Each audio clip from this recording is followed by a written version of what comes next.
If you look at these videos, they all share a common characteristic. The characters in the video have very strong interaction. Therefore, the theme of this video is to teach you how to generate videos with strong interactivity.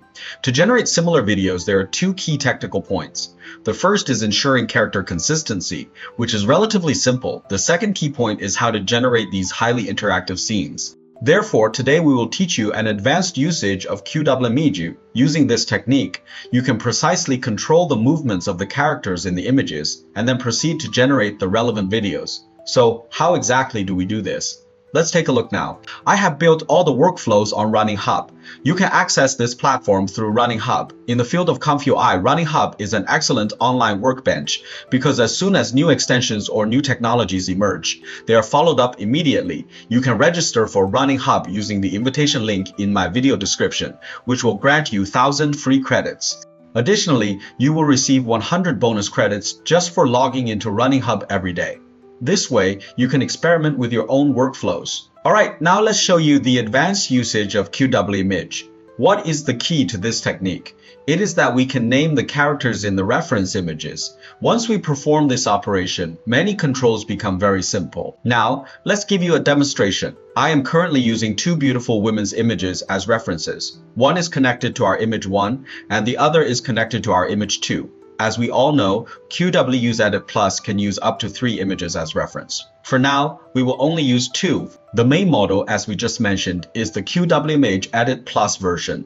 Moreover, it is an FP8 version, and I have used an acceleration LoRa here. This is our encoder and VAE. My resolution is set to 1920 by 1080. After 8 steps of sampling, we can obtain an image.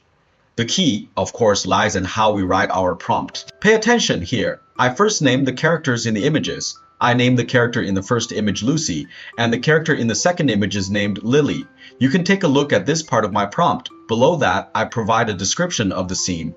For demonstration purposes, I changed the prompt to Lucy is talking with Lily. That is, Lucy and Lily are having a conversation. This is a very common scenario. Now, let's generate it. Take a look. Okay, now we can see that the overall effect is excellent. Some might ask why the environment is a maple forest. That is because I wrote in the prompt that the entire environment comes from image 2. And image 2, of course, is this picture. So the environment looks basically like this. Next, we can achieve more precise control over the action. For instance, I will now add an action description. Lucy's hand is on Lily's shoulder. That means Lucy's hand is placed on Lily's shoulder. Let's generate it again now. Look, the control over the action is very precise. Perhaps you don't feel the benefit of writing it this way yet. Let's think about how we would have written it if we didn't use this method. For Lucy, we would definitely have to write it like this: the woman from image 1. And for Lily, we would write the woman from image 2. Look, this description is very cumbersome. Therefore, when writing English prompts, expressions like this might make it difficult for the multimodal model to understand. Conversely, this naming method is much more intuitive and concise. Many people might wonder, what if I don't want the environment from image 2, but rather a completely different environment? How do we do that? You can upload another image separately. Look, I have a living room picture here. Then you can upload it to image 3, and then we change this part of the prompt to image 3. You can generate it and see what problems arise. Now, maybe the problem isn't particularly clear. We mentioned this before. If you use this method, you should try to resize the environment image. Otherwise, due to different resolutions, the background image might be stretched. Let's look at an image I generated earlier. This is quite obvious. Notice the lamp, the mural, and the sofa, they are all stretched. The reason is that this image is not 1920 by 1080 resolution, it is 1024 by 1024. Therefore, the standard procedure is that we need to add a resize images node. Then we connect it and make sure the resolution matches the final generated image, 1920 by 1080 for me. For the method, you can choose based on different situations. I'll choose crop here. We connect the processed image here. In this way, background distortion issues will generally not occur. Let's test it. Take a look. This result is much more accurate. As we mentioned, this writing style makes the overall prompt much more concise.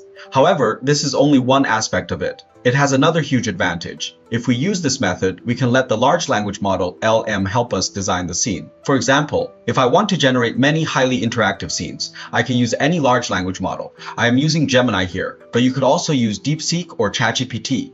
That is perfectly fine. I tell it that there are two girls, one named Lucy and one named Lily.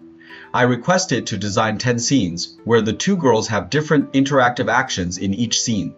Each scene should be described using a text segment, and I emphasize that only the actions should be described without describing the appearance or environment of the characters, because the appearance and environment are generated using the reference images. Then we got 10 scenes, for example. The first one is the scene where one covers the other's eyes, which we saw earlier. The second one is a scene where they are sitting back to back. The third one is them both squatting on the ground, attentively looking at something on the ground together. I won't list all of them now. In this way, we will get many images with consistent characters and very rich interactive actions. Using these images, you can generate videos using any video generation model. Here, I used Grok. You can take a look. The quality of each result is actually very high. Regarding the Grok model, we mentioned before that its ability to display motion effects and character interaction is quite strong. Therefore, you can choose a model based on the characteristics of different video generation models. Of course, choosing an open source model like Qwen 2.2 is also fine. But you must be aware that occlusion is a major problem when maintaining character consistency. For example, let's look at this scene. In this scene, one girl is initially covering the eyes of the other girl, so the eyes are not visible at first. When the hand is removed, the model needs to reconstruct the character's eyes. At this point, you will find that the character consistency is actually lost. This girl looks different from the reference image I provided. So these are some details. When creating such videos, there are two types of scenes you need to pay attention to. The first is scenes where characters have their back to you, because when they turn around, the result is completely different. Additionally, scenes involving covered eyes or covered faces also require caution, because once the obstruction is removed, character consistency might not be guaranteed. What do you think? Isn't this a clever technique? What are you waiting for? Go ahead and try it out yourself. Follow me and become someone who understands AI.